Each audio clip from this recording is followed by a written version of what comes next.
Hi guys, Coach Steve here again, and welcome to another episode of Low Profile, High Profit Nation. Low Profile, High Profit Nation. So, if you're tuning in for the first time and you don't really know what that means and why I named the channel that, it is because I got that name actually from Wasana, my girlfriend. She's a business person, has been for many, many years. And here in Thailand, this is her native, this is her country. Here in Thailand, the people here value a slow life. They don't really. They go to work every day. They do what they have to do to take care of their family, and eventually they're able to get to where they want to be. And they kind of just like take it easy for the most part. They show up, they work. I mean, most of them have some type of business. It's either in their home. And a lot of people have businesses in their home, but on the front of the house, that's where the business is, and people just come by and come in and pick up food or pick up foods cooked on the grill or something along those lines. And they actually live where they work. a lot of people really do that, and it's kind of it kind of means that they're working all the time. They work right there in their home. So you'll walk by and see people putting things together that they're going to be selling in their little shop, in their little storefront shop. And people like me, I won't cook. I'll just go and grab something from one of their houses or one of it's just, and everybody does a little something different. But you'd be surprised. A lot of people do the same thing. I mean, there's no. You can go get eggs almost any place on the street. A dozen eggs, a dozen and a half. I mean, whatever you need, you'll find somebody selling it. Somebody specializes in pork. Somebody else specializing in beef. You can get cooked chicken anywhere, cooked from the grill.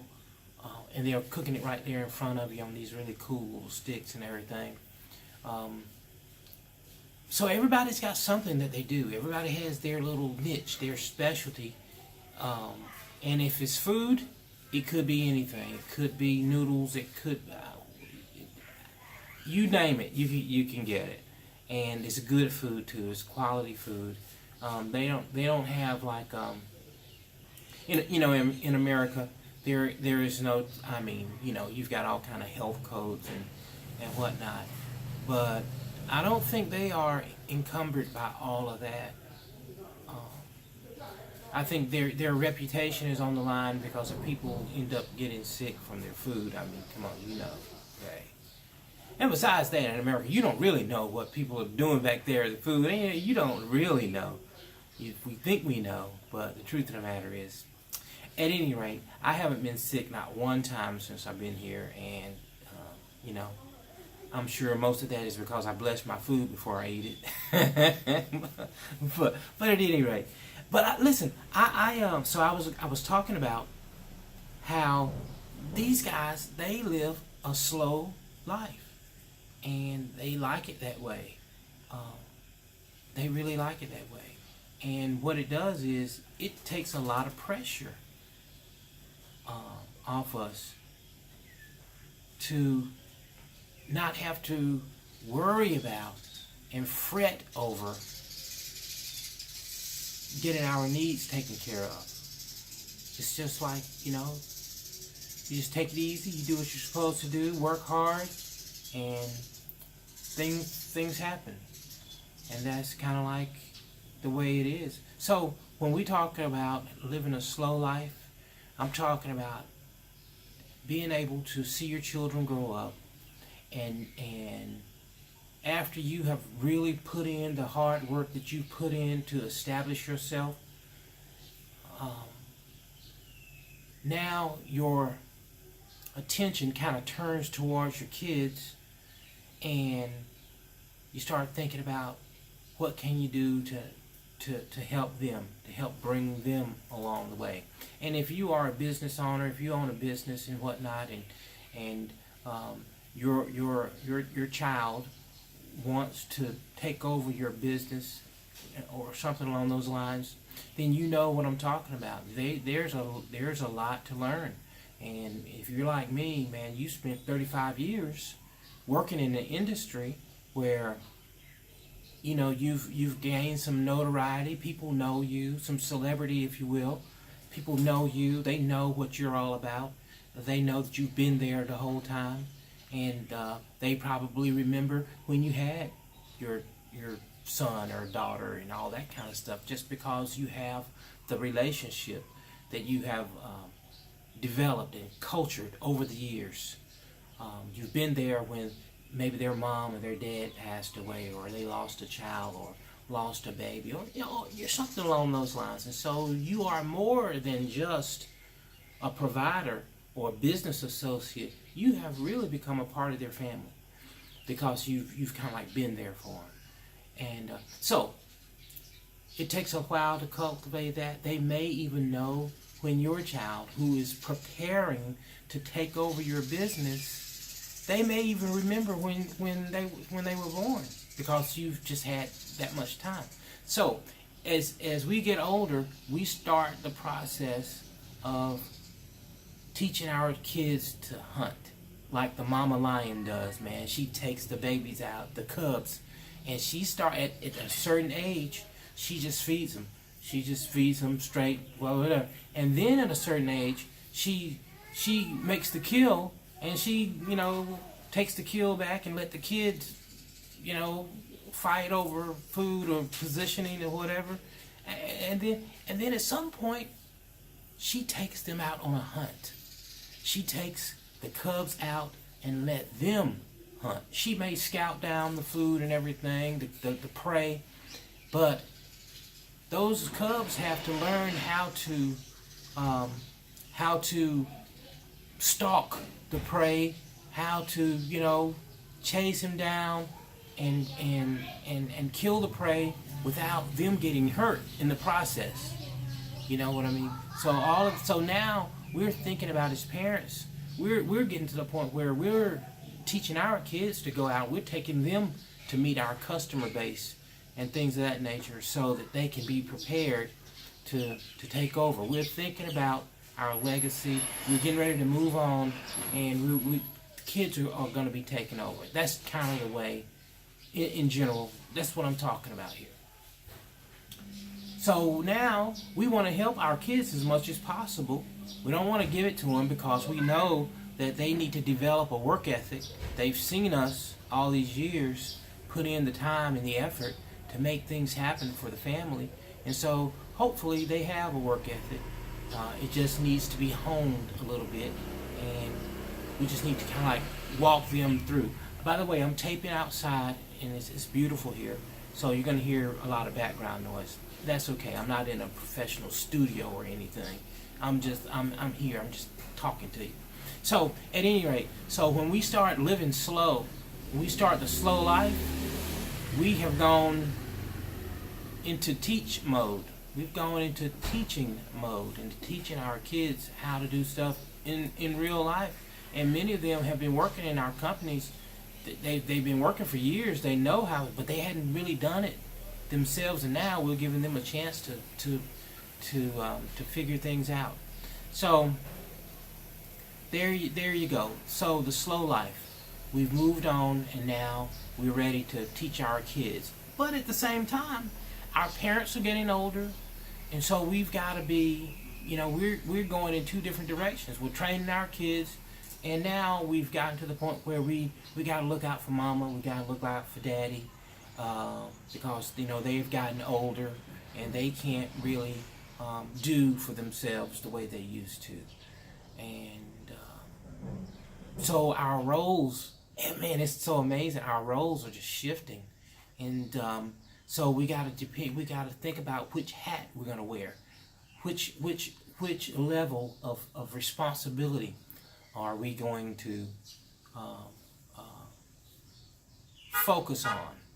And so it's a really interesting time in life. I'm 57, and it's so I'm there. I'm right in the middle of that whole deal right there. And I have to consider. I consider my mom. I consider that stuff. And I have a daughter 19. She'll be 20 next in April. And I have a son 14. So I'm thinking about all that. While Sanaa has a daughter who is 23 and a son who is 19. So she just took them on a trip, on a hunting trip yesterday. And man, they really did. They really did quite well. They really did quite well. They've got it in their blood. Their mom is she is straight up and down. She is straight business. Her manner, her the things she thinks about, and you guys are going to get a chance to hear from her a lot. And the way she considers stuff, and the way she's raising those kids to be able to take over her business, their thought process. She's looking at all of that right about now, and doing a great job at it also. So anyway, slow life, those transitions that we are all in for the most part, is really, really cool. I want to help you position yourself and get ready to, I'll let the motorbike go by, to take full advantage of that. And one of the things you need to do to take full advantage of that, of your situation and your position, and whether your kids tell you that or not, they may not even verbalize it, but you know on the inside that you feel a sense of responsibility to help them as much as you can. And I'm not talking about enable them and give them everything on a silver platter. I'm talking about like you know what types of skill sets they need to develop. You know if they are a little bit lazy, if they are procrastinators, if they got some things that you know they need to kind of like sharpen up. You're probably thinking about how you can help them develop those skills and whatnot. That's just the way we start thinking after a while. And so I want to be able to help you do that, not only as a mom or a dad, but also just as a business person, as an entrepreneur. And that's why I'm glad you tuned in. That's why I'm glad you are a part of my team, so we can have these types of discussions. And it's pretty neat. And I'm interested in hearing about your successes, your failures, and when I say failure, I'm talking about maybe a temporary setback, some things that you're struggling with and whatnot. And of course, one of the things I want to take off the table for you is that financial piece. I think that people ought to have multiple streams of income. Not only from one place, but you got income coming from several different places. Because in life, you never can tell. This part of your business may dry up for a season of time. But the other part of the business, there may be some things that you can do there to either increase that income stream or just cut back on some overhead. There, with technology and everything, there are some ways to cut back on your overhead and use those monies for other things and those resources for other things. And the other thing is that we call it, when we are working with people, we call it cross training. So there may be some things you learn in one part of your business that you can take to another part of your business and apply them, and they work great, And so you don't have to reinvent the wheel. You just know that, you've got this one thing that you do here, and you're going to give it a try over here and just change the application a little bit. and see how that works. So those are the type of things we're talking about. Now,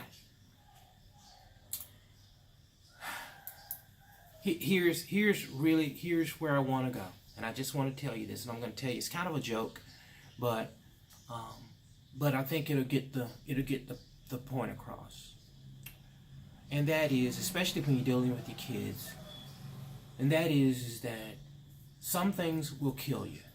Some things will literally take you out. There's some things that you can work through and all that, whatever. But there are other things that will kill you, or kill your reputation, or make it very difficult for you to bounce back from. Okay, and here's the story I'm gonna tell you. Just hang in there with me. We'll connect these dots. And by the way, hit the subscribe button. Subscribe to the channel, and hit the notification button. And if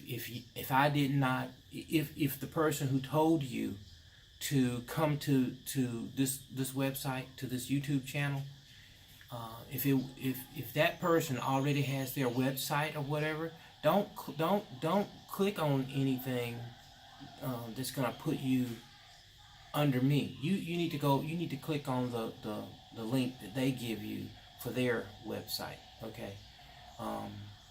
Okay, at any rate, let's get back to my story. Okay.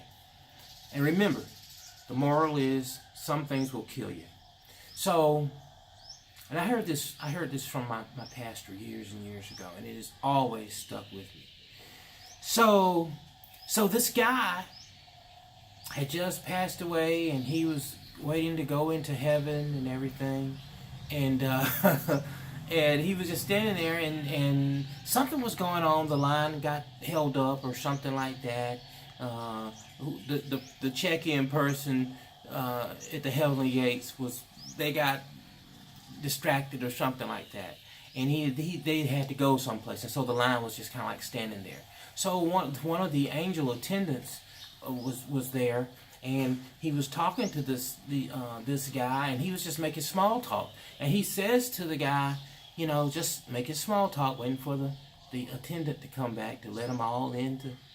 So he's standing there talking to this guy, and so small talk. He says, "So, tell me about the most exciting thing that you've ever done. What's the most influential thing, most important thing that you've ever done when you were on Earth?" And the guy says, "Oh man, okay, well, I was walking out of this store one day, and I heard a lady screaming, and I heard her, and I looked over, and it was a big motorcycle type dude, and he was trying to take her purse or something like that, and so I ran over there, and I kicked the guy's motorcycle over, and then I punched him in the stomach. I tried to punch him in the face, and oh dude, I'm just telling you, it was amazing. I never knew I could even do anything like that." And the angel says to him, "Wow, man, that's impressive. That is really impressive." And he says, "When did that happen to you in your life?" And the guy says, "About 2 minutes ago." About 2 minutes ago. Is that happening? So he ended up getting killed. The motorcycle guy ended up killing him. But anyway, that's my point. Some things will kill you. Some things is going to be very, very difficult for you to bounce back from, and for your kids to bounce back from too. So hopefully you can kind of impress that upon them. For example, procrastination will kill you. It'll kill you. You'll miss out on so many things if you wait. And fear is another thing that will kill you. Now there are times when we need to be fearful. We need to be, but not like that panicky type of fear. But there are times when you need to be afraid, and you need to take some action to get yourself and other people to safety.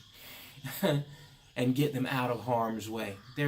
But being fearful of a situation, being fearful because you're not sure of your talents and your skills and your gifts and your attributes and all that stuff that makes you ferocious and makes you a winner, that's not cool. That's not cool at all. Being fearful because, and this is, we were just having this conversation at breakfast this morning. Sometimes, and I do this often, and I probably, and I don't know, I do it a lot in business. I'll tell people I can do things before I know I can do it. I'll get the business first, and then I'll figure out whether I can provide it or I can deliver. I'll figure that out later. But if I know I can't do it, I mean, that's one thing. But if somebody's, a few months ago, someone said to me, Steve, if you can offer this product, this service at such and such dollars, we'll buy it. We'll do it. Okay? Now, at the time someone said that to me, she's a decision maker. She already knew. I mean, she's trustworthy. So, at the time she said that, I just went ahead and said, yeah, I can do it. Not really knowing. I hadn't really looked at the numbers to see whether or not that was even possible. But for the most part, I thought that I could do it. I figured I could do it. I was going to make a way to do it because this was a big customer. So I knew I was going to figure it out. And I went ahead and told her up front, yes, I can do it. I can do that. Consider it done. I didn't have to go into a meeting. I didn't have to talk to anybody. It was just like I made the decision, boom, right there on the spot. And then I started figuring out, how am I going to pull this off? But at any rate, I was able to do it, of course, and which I kind of deep down inside, I was going to do whatever I needed to do to make it happen, to make it work for $25, even if that meant cutting into my margin. But that's okay. That's okay. I'll make up for it in volume.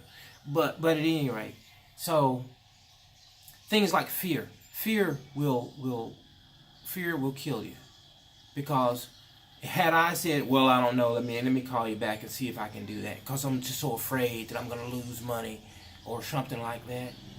Well, I don't know who she's going to talk to next. Somebody else may come along right after she gets off the phone with me. Somebody else may call her up and say, yeah, we can do that right off the bat. Boom. And there you go. I'm out and the other person is in because I hesitated out of fear. So anyway, those two things, procrastination and fear, will absolutely kill you. Like our man who tried to beat up the motorcycle guy. He jumped out there and he certainly got killed. But he went to heaven. So hey man, it's whatever. You have a wonderful story. Wonderful legacy.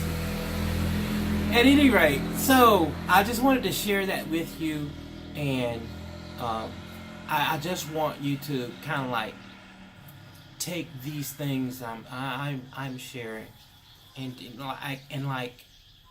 put them in perspective for you. I want to help you. I want to introduce you to some business opportunities and help you be able to work and I call it work, but it's not really work. I'm sitting here just making a video.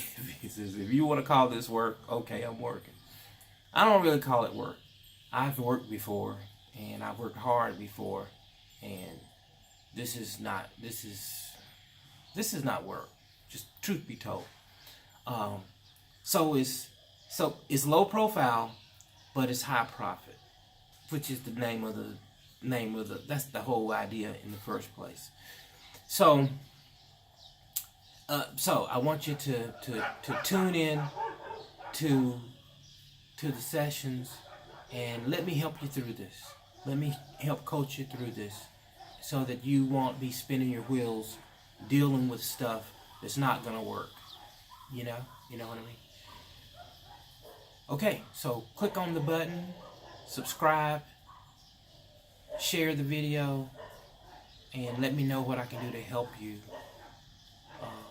in your with your online marketing, your online business.